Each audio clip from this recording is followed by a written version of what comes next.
listen to the reason you came here this evening. And firstly, I want to introduce, as I said, David Avis, that's going to talk to you about building BA communities. Thank you. So, I guess I wanted to start with just a little bit of introduction about me. Senior business analyst here at Barclays, and as mentioned, we build a lot of the kind of systems that go out to the branch network and that serve our customers day to day. But I wanted to start my talk about a little bit of reflection from the BA conference a fortnight ago. I know you can see many people who were at the conference here in this room tonight, which is great. One of the things I really took away from that was how the role of business analyst is starting to diversify, and some of the hard skills and some of the soft skills that were talked about at the conference, things like agile, things like business process modeling, business rules. There was conversations about stakeholder management. There was some of the soft skills stuff about things like ethnography. So starting to really see the role broadening out and developing, and that pace of development seems to be quite rapid too. It's a really exciting thing. It's particularly exciting in my mind. I came into the role from a business benefits realisation type role, and so really kind of keen on the work that happens up front in terms of understanding business cases, really keen on trying to understand the customer really well. Some things that perhaps occasionally fall outside of the role of the business analyst day to day. I started to ask myself kind of two questions about this broadening. And the first one, why is this broadening out happening? And I think really my answer to that is it's environmental. There's incredible pressures happening at the minute in terms of the economy. There's increased pace that's expected. The increased pace of technology deliverables, in particular consumer end technology, is driving customer expectations very much. And I started to think about that question a bit deeper. So that's what's causing it. But actually, that's not what's making people talk about these disciplines at the conferences. And actually, that seems to be something that's really coming out of communities, the experiences and the challenges that BAs are facing day to day and overcoming in new and exciting ways. So I thought that was one really important kind of question to do with communities and how we as a group of professionals are overcoming some of those challenges. And the second question I was asking myself was, so what's going to happen to the role over the next 12, 18 months? And I guess there was some speculation, a few conversations we had with people, there's some speculation, well, maybe it's going to specialise and start to fragment. So they might have the idea of an agile analyst and somebody who only works in agile and becomes a specialist in that field, somebody who only works in the upfront work, almost a little bit consultancy. And then some people thinking, well, actually, does that paint a pen portrait of some uber analyst role, somebody who can do everything, end to end from start to finish, massive amount of breadth in the role, massive amount of depth in the role as well. And I don't know the answer, and I guess the next 18 months will tell. But I do know one thing: it's going to be our communities that really drive that development through. And it's the thoughts that are happening from the BA practices on the ground that are being shared across companies and from company to company that are really kind of bringing us as a technical discipline together. So that's why I wanted to talk to you about communities this evening. The other thing I was reflecting on was about communities, was about the people that are in this room tonight. And looking down the list, it's as Jill mentioned there, it's tremendously various. We've got some of the best business analysts in the UK in the room this evening, and in fact I'd go further and say actually the best business analysts in the world. So it's vital that the audience in this room this evening are linked into communities, both external ones and internal ones in their organisations. So over the next 35 minutes or so, I'm going to cover various things. I'm going to start with definitions, because what business analyst speech could you open without talking about definitions? We all love a definition. Then I'm going to take a slight detour into a case study that's perhaps a bit abstract as well. So an in-depth look at a community that I think is working particularly well and something that any community can learn from.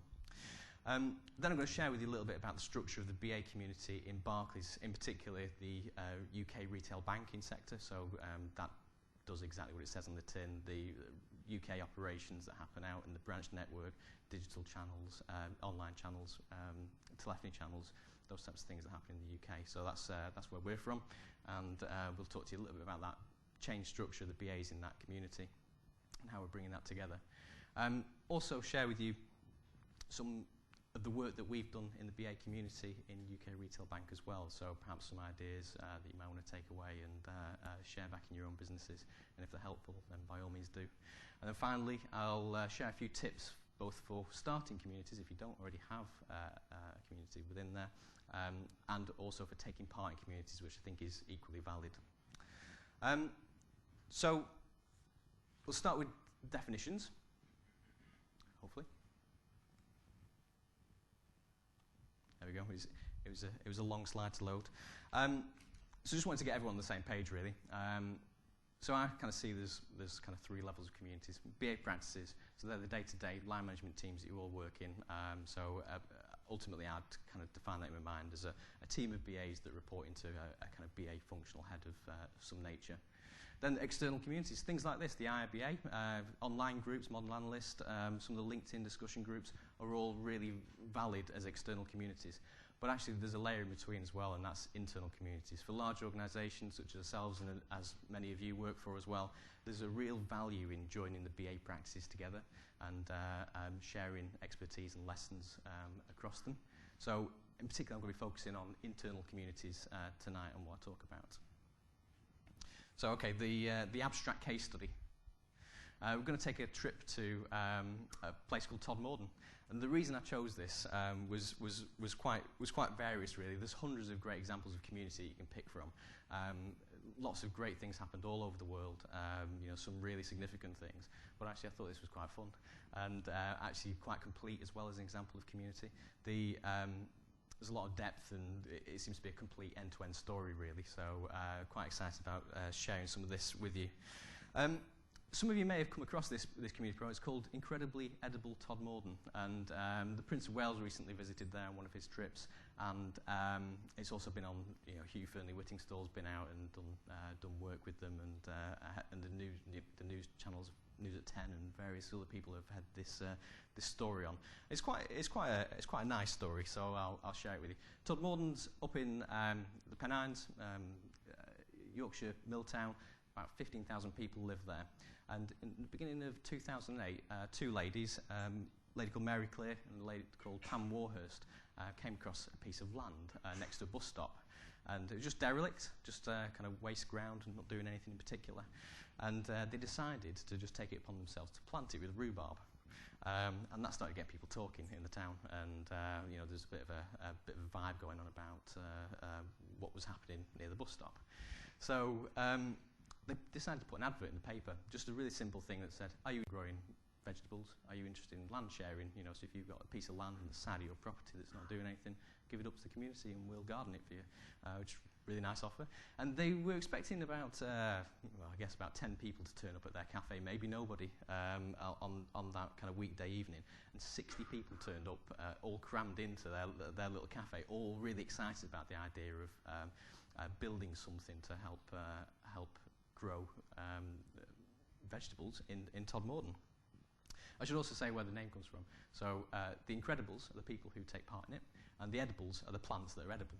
So I thought that was quite a nice story as well. The thing that really intrigued me was, what was it that made people, these 60 people kind of get up and say, well, I want to go to this cafe tonight. I want to either give a piece of my land away for common gardeners, or I want to actually get involved in that. And I think it was about the timing. So the price of food was going up.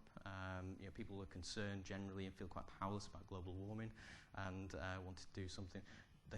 Children are getting disconnected with where their food comes from, and wanted to get back to that thing. Healthy eating as well. Organic vegetables, the price of organic vegetables in particular. So I think it was just the right spirit at the right time, and linked into kind of the hearts of the community. So I guess after that meeting, they all started to kind of give up their little parcels of land and share those and start planting them and growing within them. And other people started to get interested as well, started growing from there. So the councils got on board, and they gave over plant pots, you know, the standard concrete pots you get in every town that are normally filled with geraniums and that type of thing. So, oh, you can garden these for us and put your edibles in our tubs. And then the local schools started to get involved. So, you know, children started planting cress and doing nice things like that, and taking some of the vegetables that were grown and using them actually in the school. So, being able to kind of put those on the menu without, you know, returning effort and gardening from the school instead of funds. So from there, as it started to bloom, I guess a vision started to develop. So they now have this vision statement, which is to become completely sustainable for vegetables within Todmorden in 10 years. So they didn't start with that vision, but they developed it from the enthusiasm of the community that came around it.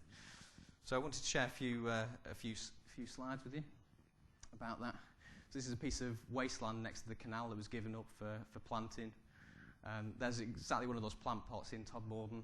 You get off the train, you can go and snip yourself some herbs off to put in your tea, which is delightful. And anybody can take any of the things they want to. So it's completely free to take things. You don't have to give anything back to the community either. There's corn growing outside the police station. They rebuilt a GP centre, a health centre, and the GPs insisted that instead of landscaping it with plants, it was landscaped with edibles. The last picture there is actually the local cemetery. They deconsecrated ground in between the graves to grow beans. So I've maybe taken a little step too far, but definitely committed to making Todmorden sustainable. So it's a great example, and I wanted to kind of share. Last thing on that as well. The other thing that they've been really keen on is sharing skills and knowledge. So from the community to the community, and it's not just the obvious things like how to garden or you know, how to cook some of the vegetables or prepare them or anything like that, but also things like beekeeping they've started to get into, and preserve making and jam making, which are I suppose skills that start to kind of die out the more people go and buy these things. So the community are in effect teaching themselves how to do these things. So what can we learn? The first thing is that it represents the interests of the people involved in it. So it's no longer about Pam and Mary, it's about the community as a whole and the things that they want to do. It's just about starting something that feels right. The grander visions follow. You know, if you know that it's the right time and the right place to do some of these things, it doesn't matter that you haven't got the plan in place. Actually, you can start your community straight away. It's entirely born out of collaboration. So this, like I said, this is no longer Pam and Mary's project as such. It's the communities who've put their ideas in how we do things, where we can find land, how we can deconsecrate ground, how we can start having some of these skill sessions to teach people things. It's about sharing new skills and knowledge. So there's an awful lot of people in the town have learned things that they didn't know before. Taking is free for those who want it or those who need it. And there's a tacit obligation to contribute, but it's not, you know, you don't have to. So I think these are all good lessons for community.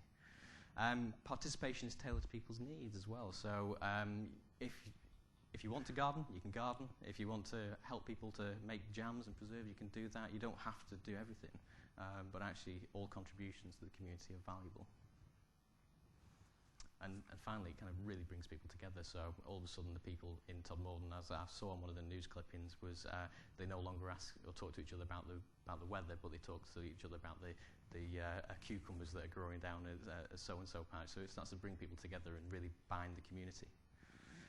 So one of the things I wanted to kind of look at with that is that actually all these things are perhaps not kind of traditional with management. You know, they're all quite soft and ephemeral. You know, there's no measures that you can put around this stuff.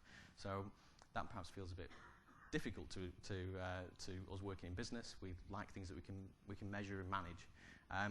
But one of the good things about this is actually I think all these types of things play really well to the BA's traditional skills. You know, facilitation, you know, collaboration. You know, this is what we're all about. So actually we've already got the skills and knowledge to build communities as we need to, and in fact we kind of do that quite well.